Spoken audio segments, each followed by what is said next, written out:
October 31st, Bhajana Rahasya class. Bhaktivinoda Thakur is discussing Astamayama Nam Bhajan Sadhana.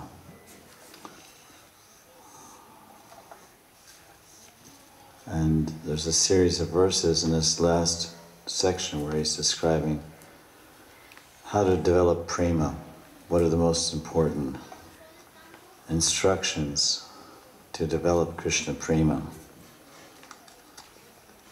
The foundation, of course, is continuous chanting of the Mahamantra. So basically we continuously chant the Mahamantra, Hare Krishna Mahamantra, and then we read about the name, form, qualities, and pastimes of Radha and Krishna and Vrindavan. We serve Guru, and then we adopt this. We add some things to our chanting of the Mahamantra. We add knowledge, we add surrender, we add our feelings, we add our hankering and our yearning for perfection, and we add our desire to attain bhav and love for God. They're mixed in the Mahamantra. This is for everyone. And someone who is very interested in Madhurya, Mahi Bhakti, in the mood of the Braja Gopis, then he will follow this progressive path of bhajan given by Bhaktivinoda Thakur. Although anyone could follow it, even if someone was interested in Sakya Bhav or Madhurya Bhav or Dasya Bhav in Braj, they can follow this teachings of Bhajana Rahasya. But he specifically aims it towards those devotees that want to become Palyadasi maidservants, Manjari Gopis, surrendered maidservants of Srimati Radharani, Kinkaris. But many of the instructions and the verses apply to everyone who is serious about Braj Bhajan and Braj Bhakti. So along with this chanting I mentioned and the elements that I mentioned that mix in Harinam, then he, at each step of the way of this progressive step to bhajan, we should meditate on and understand and practice and realize the individual verses that he gives in each section of Bhajana Rahasya. So this is Astamayama Sadhana. So here he's describing that one of the elements of most necessary element or quality to develop Krishna prema is humility. He goes so far to say that the very basis of prema, of Krishna prema, is humility. No humility, no Krishna prema. Where there is Krishna prema, we find the greatest expression of genuine, heart-based humility. Not humility generated from the mind and expressed through the words or body, but actual humility generated from a true realization of our very insignificant and minute position in this universe, and a great appreciation and understanding of the Lord's presence everywhere in everyone's heart. So a devotee at the level of prema, Krishna premi, he's full of humility. He is the personification of humility. His humility is so great that we can't even estimate it. Very difficult to understand how someone can be so humble. Sanatana Goswami's mood of humility is reflected in this verse from Bhakti Rasamrita Sindhu. And one of the qualities of a dependent and humble devotee is that he has, because he's humble by his knowledge, experience and realization, and because he's also dependent on the Lord, he becomes very much in a mood of hope, firm hope.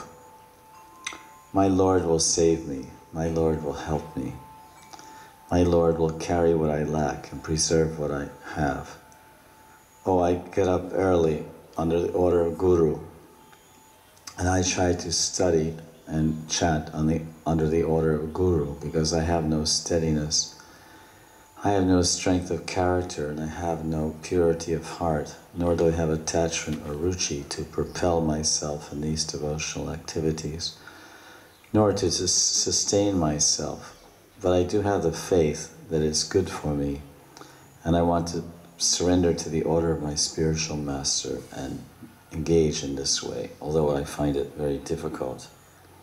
I'm always fighting with the modes of nature, and I'm often very tired and even if I'm not tired, it doesn't seem very attractive or tasty to me. But I continue dutifully and respectfully and faithfully to trudge along the path. And then Krishna yoga kshemam vahomiham. Eventually, Krishna delivers the goods. Krishna comes through. Krishna reciprocates. Yeyatam mam prapadyante. As you surrender unto me, I reward you accordingly. No surrender, no reward. So this is devotional expression, sadhana bhakti. The practice of sadhana is all about acting in such a way to get rewarded by the Lord, to get blessed by the Lord. And we have that ashabandha. We have that firm hope that, yes, Krishna will bless me. And what is the basis of our hope? Our hope is based on the experience of other sadhakas who were one-time practitioners of bhakti bhajan. And they became siddha. They became perfect. They rose to the stage of nishtha, ruchi, bhav, and prema by following the very same process I am following. By surrendering to Guru and Parampara, by serving him with love and devotion, and by Shastra Swadhyaya, by study, by austerity, and primarily by chanting the Mahamantra, Hare Krishna Mahamantra. They were Nam Bhajan Sadhakas, and now we see that they are Nam Bhajan Siddhas. They were Shradavan Jivas. They were living entities like us who invested their faith in God. They invested their belief and faith in God and his representatives, and they went forward, and eventually they went from Shraddha to Prema, from faith in God to full-blown, unadulterated, pure love of God. And they started to swim in an ocean of ecstatic love in their rapturous feelings of divine beatitude in association with the Lord. And then they told us, listen, keep going. Be patient. Utsaha nishchaya dharyat. Be patient, be enthusiastic. Be humble, you'll make it. I did it, I made it. This is their teaching, by their words that speak their example. The words of the acharyas speak their example, their realized talk. Bhakti Vigyan Tattva. So we get encouragement and we get hope. So we get hope from the lives and teachings of the acharyas, firm hope. And where else do we derive hope from? We derive hope from the words of Krishna. Krishna, Sri Bhagavanu Vacha. He speaks in the Shastra. The Shastra is God speaking to us. God is individual. We are individual, and there's an individual. God expresses himself individually with each individual part and parcel. Just like you express yourself individually to each part and parcel of your body, and I express myself individually to each part and parcel of my body. So God expresses himself to each part and parcel of his body. Mere Bhagavan, or Meri Bhagavan. My Giridhari Lal. Mirabai used to pray, my Giridhari Lal. She has her Giridhari Lal, and I have my Giridhari Lal. Mora Prananath, my Prananath. Well, I have my Prananath. And my Sachi Sutta, or my Nitai Gaura Sundara, my Gaura Nitai. So this mamata, this possessive, I have my children speak to me. So we speak to God through our service, and we speak to God through our prayers, and we speak to God through our chanting, service and prayers and chanting, and we speak to God by our thoughts, and God returns by speaking to us, by His actions, by His thoughts, by His words. And the second way we get hope is from the words of God. And we read Bhagavad Gita, and it's a book of hope. It's a book of faith. Prabhupada said, if you read Bhagavad Gita 5 times, then you'll become very faithful. And Bhajana Swami was telling us once in a class in Vrindavan, he said before Prabhupada would give first initiation, he would ask the candidates for initiation to read the Bhagavad Gita 10 times. 10 times the Bhagavad Gita, and not all the verses, all the purports. And then read the Srimad Bhagavatam, his edition, with all the purports. 3 times, I believe. That's a very strong and powerful foundation. In the words of those Shastras, one will see where Krishna says, Ananyas chintayanto mam yejana paripashate tesham nityabhyutanam yoga kshemam vahamyaham. If you engage in Ananya Bhakti, undivided, pure devotional service to me, all your thoughts and activities dedicated to me under the shelter and guidance and submission to Sri Guru, then from my side, I will preserve what you have and I'll give you whatever you lack. So if you lack enthusiasm or you lack attention because you fall asleep in class, and when you read you fall asleep, then you pray to Krishna. Krishna, I'm so dull, I'm so sleepy-headed. So my mind tells me, oh, you were up so late last night. My mind tells me, oh, you didn't get enough sleep. And my mind tells me, I'm very, very tired. And then the Atma says, yes, mind, you're correct. You're very correct. You're very, very tired. I didn't sleep enough. And you need more sleep. You don't need, but now what does the soul say? You're not the body. The soul says, you're not the body, Jeev Jalango. He says, you don't need water. And the soul says, you don't need water, you don't need food, you don't need sleep. What you need is prema, bhakti, seva. So the mind is telling you more sleep. But the soul is telling you, more bhakti, stand up, throw water on your face, put your head in a bucket of ice. Wake up, you stupid jackass. Your tiny soul has to drag around this ass-like tamasic body. You only get excited when you go in the office to make money. Money, buy this, sell this, yes, take my product, give me money, on time, yes, yes.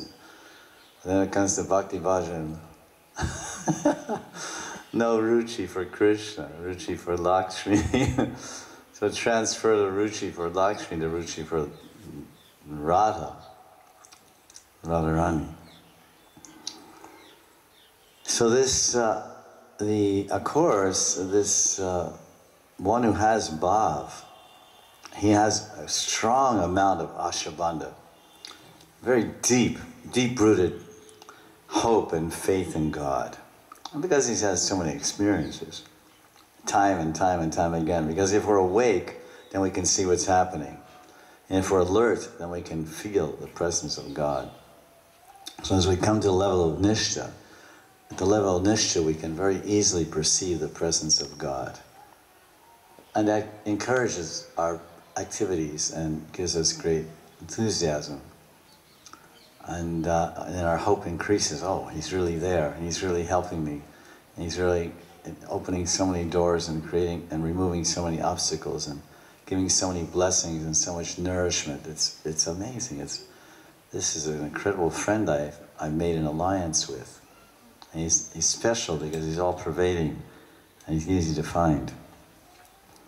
So to support this point of humility as the basis of prema, Bhaktivinoda Thakur in Bhajana Rahasya, he cites, this is text 4, he cites a verse from Bhakti Rasamrita Sindhu.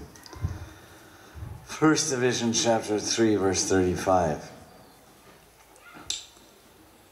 Na prema shravanari bhaktirapiva yogotava vaishnavo Jnanam va shubha karma va kiyadaho sajjatirapyasti va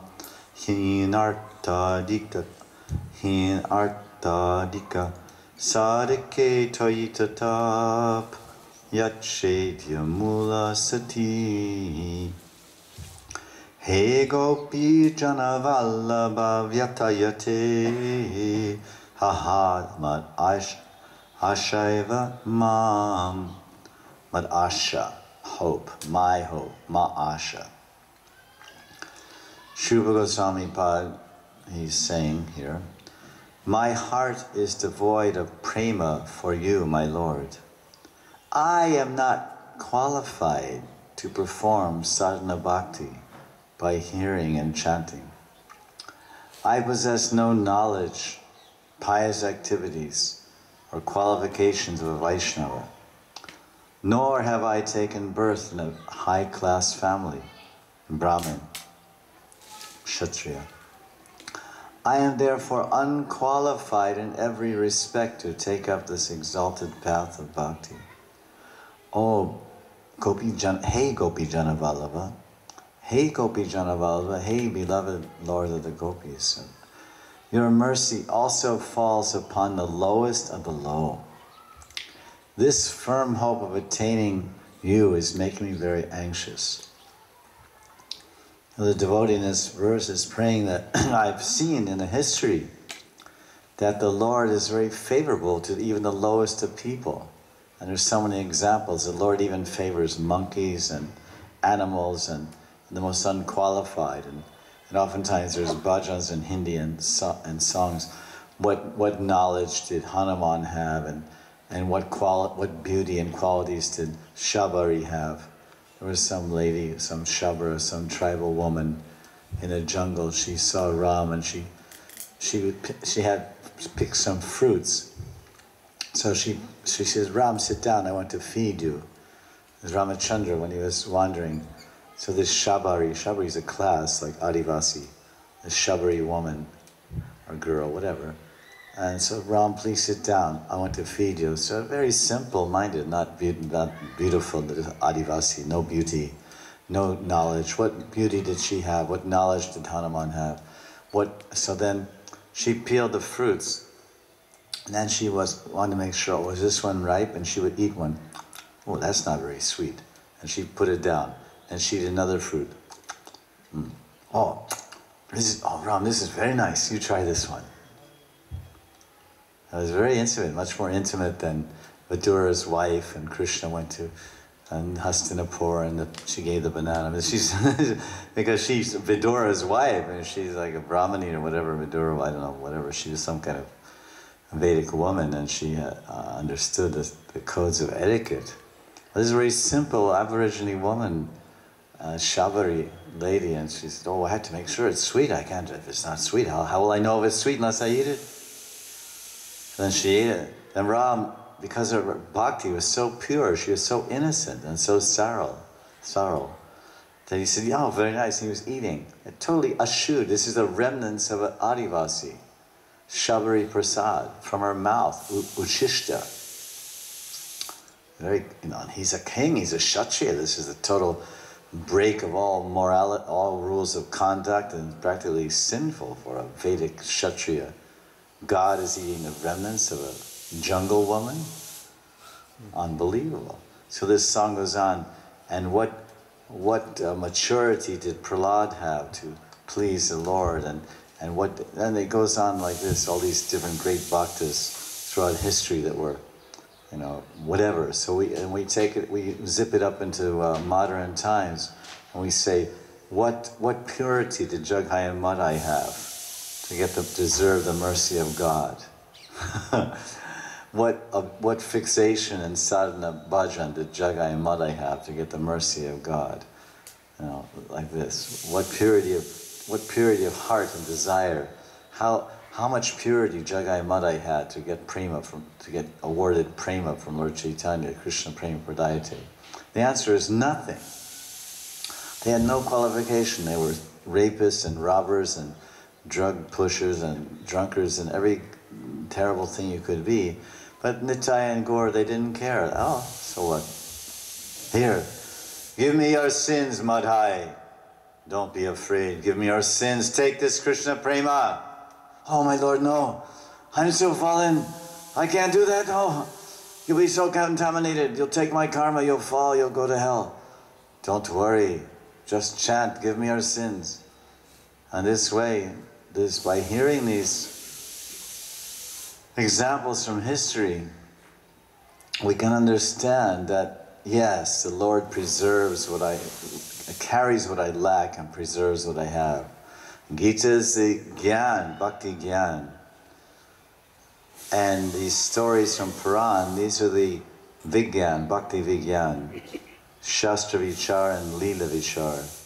So these wonderful pastimes in the Shastras of all these great personalities, these Bhagavatas and these Kripadaris, these great souls who attain the mercy of the Lord, they fill us with hope that, yes, okay, you say I give whatever you have, and I preserve what you have, and I give you whatever you need, whatever you lack, I give it to you. Okay, those are a lot of hot words you're giving in Bhagavad Gita. But where's the hard proof? Where's the facts? Have you ever done it? Is there any example of it? Oh yeah, here in Treta Yuga I helped this one, and Satya Yuga I helped that one, Kali Yuga I helped this one. So what more proof do you want? Here's my proof. Now you make the judgment. Oh, you really do keep your word. You really do carry what people lack. You really preserve what they have. You know, countless examples, hundreds and hundreds of examples. And certainly if I compare myself to these other individuals, like Jagai, Madai, etc., in many regards I have much more qualification. I'm not that fallen, I'm not that young, I'm not that stupid, I'm not that contaminated, I'm not that uneducated, I'm not that foolish. But all these contaminated, foolish aborigines, children, animals, etc., they got the mercy of the Lord, and they attain prema, then I become hopeful. So this is another cause of attaining ashabandha, hope in the Lord's mercy, by hearing the historical examples of the great devotees, like Shabari, the Shabari woman who was, jungle woman is eating the fruit. She said, sit down, Ram, I'll feed you some fruits. A story we told from Puran. She didn't know. She only knew that when she would go eat fruits from the trees, she'd go, oh, and she'd think, oh, this one's ripe, and she'd pick it. Oh, it's not ripe. Ram, sit down, I'll get some nice fruits for you. You must be hungry wandering in the forest. A Shabari woman, very famous, many these examples. So then Ram was so attracted by her devotion that he sat down and he was watching her. She was very, very intent. She picked all these fruits in a basket, then she, yes, Ram, you'll really like this one. It's very sweet, you try. And he just, oh, thank you. He's eating this uchishta from her mouth of Shabari. Because humility is the basis of prema, and Bhaktivinoda Thakur is citing a verse in Rupa Goswami about ashabandha, that we have, in our humble approach to the Lord, we have hope against hope. What am I? I can be a yogi, I'm lazy, I'm fat, I'm old, I'm infirm, I'm stiff. Can't sit straight for 5 seconds without wiggling and squiggling and feeling back pain. And I can't meditate for more than 2 seconds before my mind jumps like a monkey from one branch of the tree of material desire to another. I can't control my senses. I eat everything. Every time I see it, I eat it. So what's the chance for me to realize God? What's the chance for me to attain Krishna Prema? This is where ashabandha comes in. We humbly say, well, my Lord, other people made it, and that were worse than me, and some were better, but I think I have hope. Yeah, there's a chance for me. He gave prema to the tigers and Jarikhand, and to the monkeys and elephants and snakes, etc. So at least I must be as good as a snake. I must have at least the qualities as good as a snake, or a monkey, or a tiger. So I have hope. So this is a very nice verse. There's another translation to this verse from the, oh, hey Gopi Jana Vallabha. Oh my Lord, I have no love for you, Nor am I attached to devotional service and practice such as chanting and hearing. I do not practice the disciplines of Vaishnava Yoga. I have no knowledge or pious activities. I cannot even claim to be well born. Despite my lack of qualification, O beloved Lord of the Gopis, hey Gopijana Vallabha, my sacred hope in you is so deep that it will not be uprooted, because you fulfill the desires of the least qualified. Alas, alas, this hope of mine is causing me pain, for some reason. In other words, it's painful that I know that you deliver the mercy to even the most unqualified, and I'm certainly qualified as being the most unqualified. You give the mercy, I know that you give the mercy to the unqualified, and I'm certainly qualified to be the most unqualified. And I'm waiting, and while I'm waiting for your mercy, and I have great anticipation, I'm filled with immense hope, that waiting period is causing me pain. It's painful to wait for you, wait for the mercy. But I have no recourse. I cannot do anything but wait. Because if I give you up, and if I give up this process of Bhakti Yoga, I am nowhere. I am nowhere and I have nothing. What can I fall back on? My mother? My mother-in-law? My father? My high school? My high school friends? My college friends? My sports days? What's to fall back on? Some useless memories that have no power, influence, or ability to help me? Useless friends and useless memories. I can do nothing but go forward. So then, okay, Hare Krishna. I keep going. And the Lord's, he's Baba Grahi Janardhan. He's watching the attitude. Now this concept of Ashabandha, of course, is one of the aspects, it's one of the qualities of Bhava Bhakti itself. Of course, this is about prema, this Sambhog Prema chapter of Bhajana Rahasya. But one of the 9 qualities or symptoms of a Bhava Bhakta is Ashabandha. Very firm and strong and deep hope that the Lord will save me, the Lord will help me and give me the fulfillment of my heart's desire. Now, as we have Ashabandha for Krishna, the genuine Sadshishya also has Ashabandha for Sri Guru. Sri Guru and Sri Krishna are Eki Tattva. They're one absolute representation of truth. Guru enhances our good qualities and removes our bad qualities. And Guru showers upon us all the requisites that we need to go forward in devotion. When we take up the path of bhakti, under the shelter of the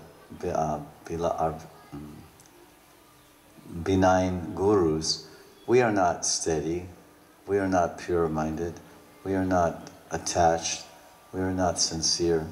By His mercy, Guru Kripahi Kevalam, as they say in Hindi, and only by His mercy, we become steady, we become attached to Krishna, we become attached to the devotional practices, and we increase our faith, and we go forward. So by our direct experience of the results of serving Guru sincerely, then we become more and more hopeful that He's given me so much so far to help me along the path of perfection. So now He's going to go to sleep. Now He's going to fall asleep and be inattentive to my further progress. He got us up and running. He gave us some summer school courses. He prepared us to enter college. We entered college and now He took off.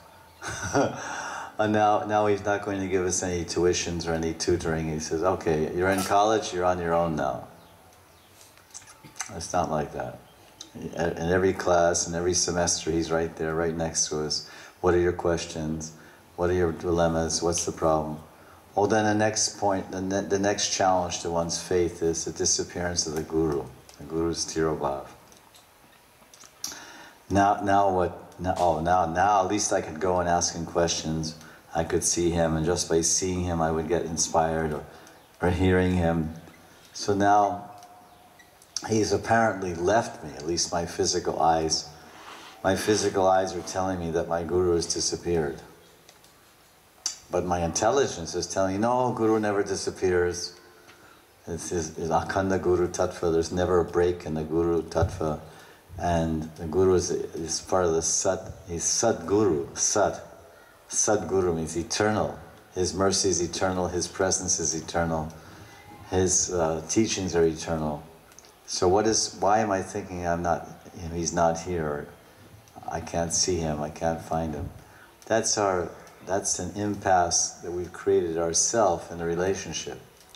It's due to some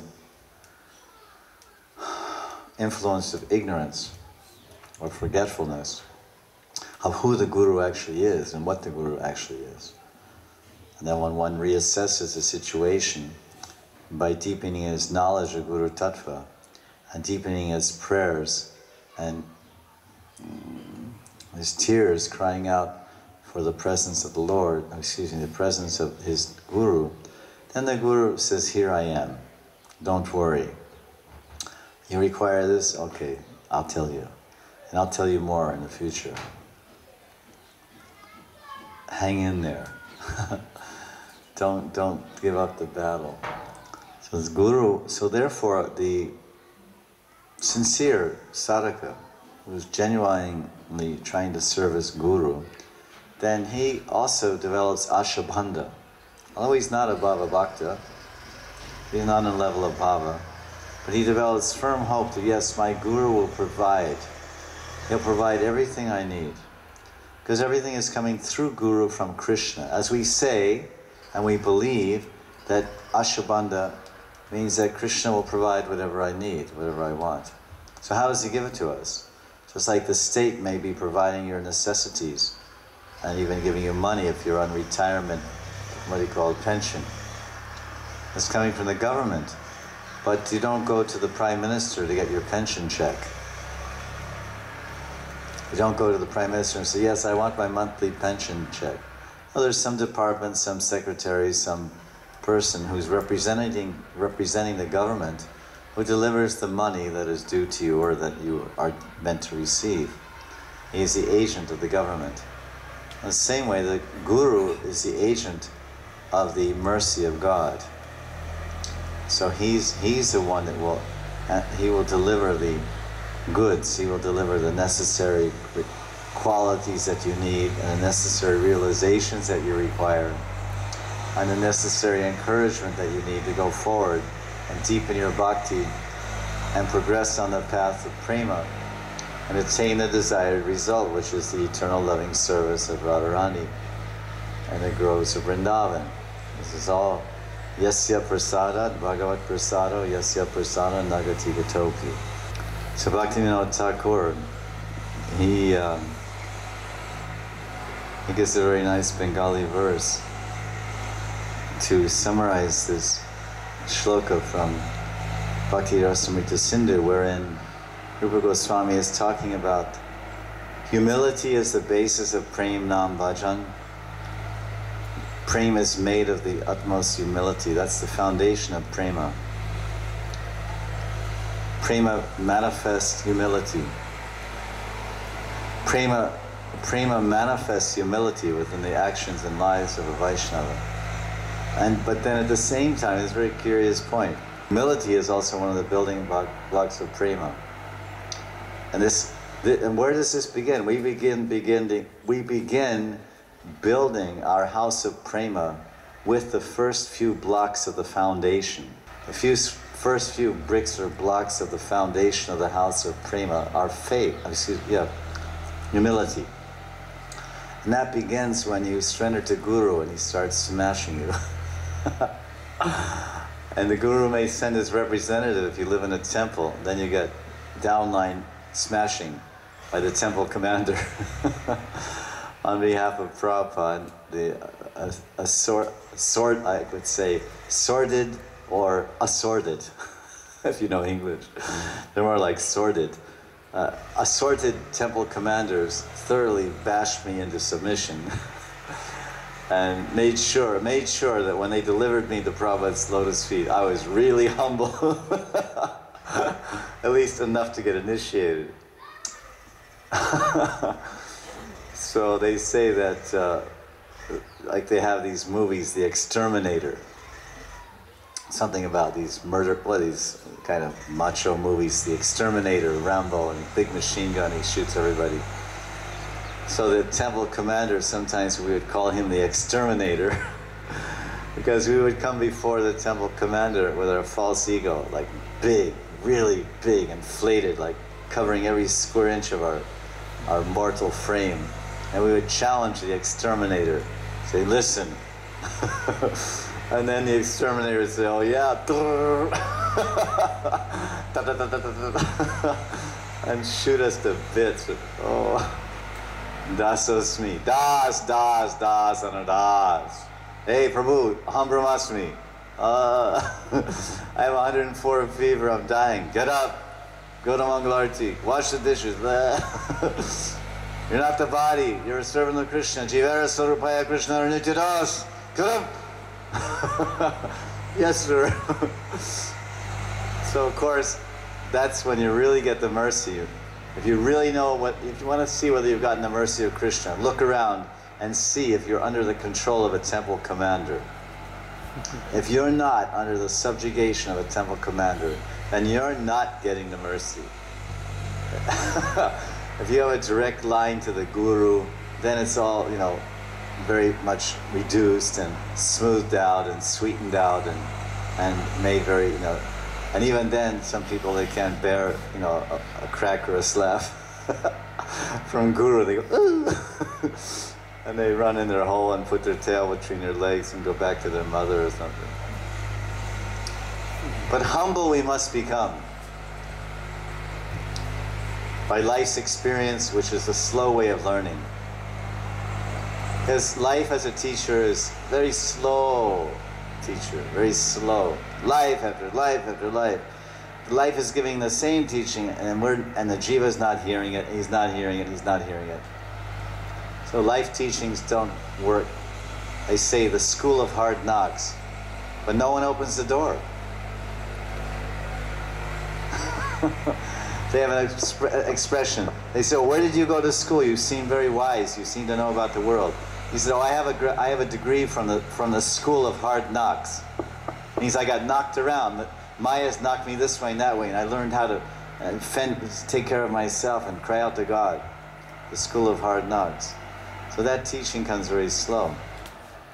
So humility is the building block of prema. The more humility, the quicker we build our house of prema. So here, Bhaktivinoda Thakur is talking about prem nam bhajan. Bhajan to the level of sambhog prem. Ashlishiva parvatam panashramam adarshanam mamatam karotava. Yatatatava virudatyam lampato mat prananata susevana. And Radharani's saying the same thing. How much humility is being expressed in this verse? That's why he's talking about humility.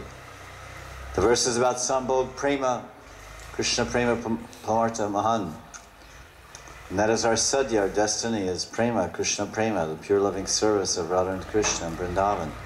So Bhaktivinoda Thakur wants to take us to the kingdom of prema. But the step ladder that takes us to the Krishna prema, each step is made of humility. You climb the steps of the humility ladder and you end up in the kingdom of love and God. And then what is the Premi Bhakta? Premi Bhakta has so much humility that it melts your heart. He has so much humility that it cracks your ego. He has so much humility that it enchants and captivates your mind. This is the humility of a Premi Bhakta. You can't believe it. There's all these experiences I've had, my mind cracking, my heart melting, because we met very advanced devotees by our good fortune. And no question of offering obeisances. You go and offer obeisances. They're famous Siddha Mahatmas, perfected, accomplished sadhakas in the sadhana bhajan. And you go to them and you offer obeisances, and then they immediately, before you can even get down, they already have their head buried in the ground at your feet. And they're staying, they're not just touching the ground with their forehead or something like this. They're bowing down and then they're getting up like this. I mean, I can't forget. I mean, it's an immovable samskara in my chitta of seeing the face and expression of pure devotees at that particular moment, when they're expressing the essence of the prema that they have in their heart for Krishna, by their very humble expression of offering obeisances to me, who am a most unqualified and undeserving wretch of a living entity, when compared to such exalted Siddha saints that are born in exalted Brahmin, Vaishnava, Gaudiya Vaishnava Brahmin families, and they live a life of 100 years, and they completely nashtik brahmacharis, and it's just an overwhelming experience to see the face, and I can't forget that offer base, and they would come up, you see, looking like this, so lovingly. Unforgettable. So this is humility as the basis of prema. And we can understand that we're actually making tangible progress towards Krishna prema, or pure love of God, when four qualities manifest in our mind, hearts, and lives. And those four qualities that's only halfway to the goal. These four qualities will manifest in our life only at the 50% mark. When we're halfway there, these four qualities will manifest. And we have to examine ourselves honestly, and we'll say, wait a minute, hey, hello, these four qualities haven't manifested in me. So I'm not even halfway there after 10 years, 20 years, 30 years, 5 lifetimes. Forget about years, let's talk about lifetimes, Jack. Years, that's one spot of a life of 50 years, 60 years, 80 years. Let's talk about lifetimes. Karma chakra, life after life after life. Janam, janam, janam maran, janam maran. Jivana marana, yokichimor. So these four qualities, they come when one rises to the level of faith and to the level of humility. He comes to the platform of nishta. Nishta and bhakti. After nishta comes ruchi, nam ruchi, kata ruchi, nam ruchi, dam ruchi, Vaishnav seva ruchi. And then comes asakti, firm attachment for Krishna, the person, the name and form of Krishna, the pastimes of Krishna. Asakti. Then comes bhav, an emotional experience of Krishna, a heartfelt emotional experience that arises from the soul and not from the mind or the sense impressions. It's not some tears produced by some music or tears produced by some melodrama passing across our eyes from the movie screen. These are genuine alokik feelings, alokik or sattvic bhavas arising from the heart of the actual soul, which are manifested in the body at the level of bhava. So it's an emotional experience of God, not as sentimental as, oh, I love God. Next minute you smoke 5 cigarettes and you sleep all day and eat any damn thing and never talk about God and have no faith in God and you have faith in money. Anyone can make a false show of tears and other dramatic exhibitions. So after that emotional, ecstatic experience of God, which is generated from genuine transcendental sentiments, then one comes to the level of Krishna prema. So here we are talking about nishta. And what are the four qualities of nishta and how that's only the 50%. You've only made it 50%. As you know, if you've been in college, if you're in the 50% category, what does that mean? It means you failed.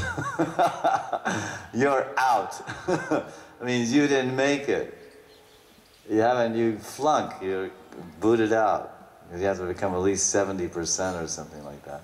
So those four qualities, the verse that supports the principle of humility as a basis of prema, the verse that explains these four qualities that manifest at the 50% advancement up to perfection category is given in the Shikshastakam, verse number 3. By Chaitanya Mahaprabhu, Trinadapi Sunichena Taroriva Sahishnuna Amanina Manadena Kirtaniya Sadahari. These are the four qualities of a Dainya Bhakta, of a humble devotee.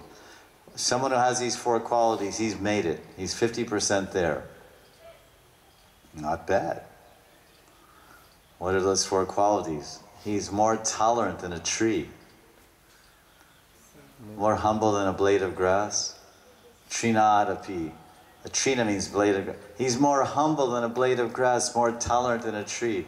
He's ready to offer all respect, love and service to everyone. Love everyone, respect everyone, serve everyone. This is the meaning of amanina. Not like, oh, you're my family, I serve you. You're not my family, I don't serve you. Oh, you're a human being, I serve you. You're an animal, I don't serve you. Animal is my food. Humans are my friends. So this is amani, and then amani. I need nothing. I don't need any recognition, worship, puja, lo, pratishtha, anything. I don't want it. Run from such a thing. Interest and adoration. Oh, do you know so-and-so, he gave a big donation to the Rotary Club. Oh yes, I want to put my name, I want to see my name in the yearly magazine of Rotary. I want to see my name on a plaque at the temple for being a big donor. Yes. I need this pratishta. Pratishtasha. Pratishtasha, it says in Manashiksha, pratishtasha. The asha, the desire for pratishta, recognition, or name or fame. To excel, number one, I want the Olympic gold medal. India should be number one, the number one soccer team. My business should be number one firm. This is all, Bhagavad Das Goswami says that pratishtasha, the desire for pratishta, is like wanting to take a bath in the urine of a donkey. Donkey mutra. Gara, we say, gara mutra. Gara mutra snan. Chahiye. I want to bathe in the pee of a donkey. To make it, let's say even make it more American. I want to bathe in an ass's pee. Now that's very admirable ambition. You should really try for that. Save a lot of money and build a big hospital and put your name on it. Joe Gupta's Memorial Hospital. And put your picture in the lobby so all the pigeons can poop on it. Not the pigeons, but at least the lizards. Lizards will run across the wall and poop on it. So this is not exactly amani dana. Amanina manadena. Amanina manadena. So this is the humility, and this whole particular instruction on Nam Bhajan is about developing that quality as the foundation of prema. Prema is the house of humility, and humility is the building blocks of the house. Very interesting. The house of prema is made of the building blocks of humility, and the house of prema is the abode of humility. If your body is a house, if your mind and heart and body are a house or domicile or residence or vasa or bhavan of prema, then who lives in that house? Mr. Humility or Mrs. Humility. Well, how do we know? We know by their expression. We know by their speaking. We know by their actions. We know by their dealings. Yes. This is a Dainya Sadhaka. Dainya Sadhaka. He's a Nishtita Bhakta. Because after that, then it becomes a little bit difficult to understand. Ruchi, Bhava, Asakti, Prema, these things, a little bit hazy. Ruchi, not so difficult to understand who has Ruchi. But then when it comes to Asakti and Bhav and Prema, they're all so close together, it's just like, they're all so very closely related. Very difficult to discern. But it's easy to know where we are and where we're not. Yes? Yes. Bhaktivinoda Thakur gives this nice Bengali explanation of this Sanskrit shloka from Bhakti Rasamrita Sindhu. Shravanadi Bhakti Prema Bhakti Yoga Hina Gyan Yoga Karma Hina Sajanma Vihina Kangalera Natta Tumi Radha Pranadan Tomara Pade Dritha Ashaya Vyakulita Man. I, Bhaktivinoda Thakur, am without devotional practice. I am without the discipline that leads to prema bhakti. I have neither knowledge nor self-discipline. I don't have any good works or noble pedigree, which means birth, high birth. Oh, yet treasure of Radharani's life. This is a name for Krishna. Radha Pranadhan. Like we say, Hamaro Dana Radha Shri, Hamaro Dana Radha Shri Radha Shri Radha. My wealth is Radha. I think so. Is it right? Hamaro Dana means my wealth. My treasure is Radha. My wealth is Radha. And what does Krishna say? Radha, Radha Dana. Amaro Dana Radha Shri Radha. So Krishna's wealth, Krishna's treasure is Radha. Radha Pranadhan. Radha Pranadhan. The Radharani, all Krishna's saying. So he's saying, oh treasure of Radharani's life. You are the protector of the poor. Kangal, Kangal Nath. You're the Lord of the poor, Kangal. Kangal Nath Tumi. And so I maintain firm hope in your lotus feet, even though this hope disturbs my mind. Vyakulita man, Vyakula. I think it's the same in Hindi, maybe. Bismita or whatever it is. Vyakula, Vyakulita, Vyakulita man. This hope is disturbing my mind. Why? I have this great hope. Okay, that should make your mind peaceful. Like I saw that my older brother, when he grew up, my father gave him $10 million, and he gave him this and that, and I'm a little boy. So I have hope that when I grow up, like my brother, I'll also get $10 million. That's a hope based on logic. It's a hope based on observation. It's a hope based on experience. But still, we may be a little bit vyakul, because we may think, yeah, I have this hope, but maybe I do something and I don't get that 10 million. Or maybe my father goes broke and he spends all the money, or the business closes, and then, so my mind is disturbed. So now a devotee, he has his ashabandha. This is, of course, a symptom of bhav. At the level of bhav, it's oceanic. The depth of this ashabandha, this hope is so deep. And you can see when bhava bhaktas meet the sadhana bhaktas, what's transferred is the hope. It's a transfer of hope by contact. Because when we meet the bhava bhaktas, then we get hope. We get renewed hope, encouragement. We get inducement to go further. But even in the beginning stage of sadhana, we have some hope. Yes, I saw this, oh, my friend, he joined, or this one joined, he became so fixed up, he became so steady, so that I have some hope. But I'm also a little bit vyakul. This hope that I have in relation to Krishna, delivering the goods or providing what I need and preserving what I have, this hope also, I'm a little disturbed by it, because maybe Krishna doesn't give me the mercy, and maybe I won't make it. So and Krishna creates that mental disturbance, because from Krishna comes everything. Every quality comes from Krishna, every attribute. So then Krishna creates this disturbance. And what is the purpose of that disturbance?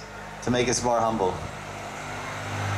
We have this ashabandha, this firm hope that Krishna will reciprocate, that Guru will bless us, that Krishna will bless us as we progress. But then, as our acharyas say, that hope is mixed with some vyakula, with some anxiousness. I'm a little anxious. I'm a little anxious. Vyata in Sanskrit is yata. A little anxious. A little, because, well, Krishna's an autocrat. Krishna's a transcendental autocrat. It's not that, listen, Krishna, I surrendered. I have hope. You're helping me, and I have renewed hope that you will help me more in the future, that you'll reveal what I need in the future. But you're a very tricky fellow. It's not a contract, it's not a guaranteed result. You can, because it's free. Love is not bound by any rules or contract or regulations. You scratch my back, then I'm bound by the contract to scratch your back. Krishna I have hope. Yes, Krishna, surely he has helped so many sadhakas and practitioners before. Certainly he'll help me. But then my mind is also anxious. well, am I really sincere enough to qualify for Krishna's hand on my head? Am I really that dedicated? Or will Krishna actually find out that I'm fake? So far I fooled him. So far I fooled Krishna that he thinks I'm really genuine. He thinks I'm really sincere and true to my purpose. But actually, I faked him out. Will he discover me? That I'm Pondraka in disguise, or that I'm Shankachuta, or any number of imposters? And then what's this? You led me along. I was giving you so much mercy, and now I found out you're a kapat, you're a cheater. Out. No. Now my hope will be broken because he won't carry what I lack and preserve what I have. Or we may still be very sincere and very genuine and have great hope, but then still this is Krishna's nature. He's a free agent. Because God is, what is the definition of God? One Western philosopher said the definition of God is that person who acts for himself, by himself, and of himself. Everything that God does is for himself, by himself. He's swatantra, independent. He doesn't need us or anyone or anything. Everything he does is by himself, for himself, and of himself. We need God. God doesn't need us. So we're in a dependent position. And this Krishna, we happen to choose a very unpredictable God. We chose as our Ishta, Sri Krishna, Bhagavan Sri Krishna. He's very unpredictable. Other forms of the Lord, they're almost like ATM machines. So this is, this forms of God like Vishnu and Ram and other Vibhuti Bhagavans, these wealthy Bhagavans, they pretty much, you do this and this and this, and they deliver the goods. They reciprocate in kind. You can cut business with them. You can do business. These are business gods. The gods of the material world, and the Super Soul, and Mahavishnu, and the overseers of the material world, and the lawgivers. But Krishna is the God of love. And Krishna's love moves it acts like the movements of a snake. A snake doesn't go in a straight line. A snake goes like this. Sometimes it goes way over there. And he's free to do whatever he wants, however he wants, whenever he wants, with whomever he wants, and in his own conditions and terms. And we can't predict it. He's unpredictable. He's swatantra. That means swatantra means you can't predict. Because he's not in the modes of nature. Anyone who's controlled by the modes of nature, it's very predictable what they're going to do at any given circumstance. It's a science. They're just like a robot. Okay, he's in Tamagun, he's going to take intoxication, he's going to sleep a lot, he's going to speak harshly, he's going to get in fights. And then you write down a game plan, then you watch the guy. Oh, yep, Friday he got in a fight, Tuesday. It's Tamagun. So everybody in the material world, the material body, they're just combinations of the modes of nature. And the more precise knowledge you have of the Trigunamai Tattva, then you can very analytically understand the movements and actions of any human being or entity in this world. It's just a matter of acquiring the proper knowledge and applying it. It's like a science. You acquire medical knowledge, then you apply it, and you see how it works. So this is, you can say, psychic knowledge. It's psychic knowledge and the basic knowledge of this world, the workings of the mind. The workings of the mind, interfacing with the material body and the material energy and the elements of the material world. You know, this is sattvic person, this person is sattvic rajasic, this person is sattvic rajasic in a portion of ignorance. This knowledge comes from Guru and Shastra. It's not a big accomplishment. Like you meet someone, if you're some grammar school student in the village, you meet someone who says, I have a PhD. Wow, PhD. You're really smart. Yes, I have a PhD in computer engineering, neurophysiology. The kid says, wow, yeah, what is that? What's physiology? What's neuro? So it all sounds so exalted and untouchable. So Krishna, this independent action and feelings of Krishna, as I said, love moves like a snake. It's like this. So we're a little bit anxious. We have hope in Krishna, very ashabandha, and our hope increases more and more as our love increases. But we're also anxious that maybe he'll overlook me, he'll forget me, and the mercy will fall on someone else but not me. So why does that feeling arise in our heart? A certain sense of insecurity, a certain sense of doubt, even when we're dealing with God, who is the absolute shelter and the security, ultimate security giver for everyone. If you can't find security in God, if you can't find security and protection in God, then who can you find security? Because he's not of this world of birth and death. He's not transient. He's not temporary. But he plays like this with his sadhaka to reserve the right. We say all rights reserved. He reserves the right of independence and unpredictability in his interactions and exchanges with his devotee to keep him humble and make him more and more humble, which increases more and more his hope and increases his surrender. This is his love. So as we continue to try to unravel our relationship with God on an individual basis, and how he's dancing in our hearts individually, and how he's playing hide and seek with us, and how he's trampling us under his feet, and how he's crushing us by his loving embrace. What Radharani is explaining in Shikshastakam, verse number 8, Ashlishyava parvatam panashtamam adarshanan marma hatam karotiva yata tata va viradatu lampato mat prananatasu tu sevanaparaha. This is happening at the highest level of Sambhog Prem, Mahavav. It's also happening with a new devotee, initiated, someone who's initiated in Guru Parampara, who's connected to Krishna's family, Achyuta Gochara. He's also experiencing being trampled under Krishna's feet. Maybe that's all we're experiencing. Hey, stop stepping on me, Krishna. Your feet are too big. My heart is too small. I can't bear it. Or we may be saying, Krishna, oh, my ribs, oh, you're too powerful. You're crushing my ribs by your loving and your bear hug. Krishna can give us a bear hug, or he can stomp us with his motorcycle boots. So Krishna may break my ribs with his loving bear hug, or stomp me on, or crack my heart with his stomp me with his motorcycle boots. But I don't care. Naparaha. I have no other. He's my Mat Prananath. Mat Prananath.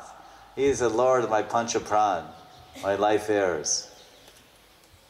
If he withdraws, if the life heirs are withdrawn, you're Khatam ho gaya. Goodbye, good night. Arrivederci. You're finished. No more. So that this Lord of he's controlling my life heirs. So this, we'll continue with this purport tomorrow. So humility is the foundation of the house of prema. And the house of prema is the abode of a sadhaka who is the very embodiment of humility. This, I could say this would be the sutra to summarize the presentation.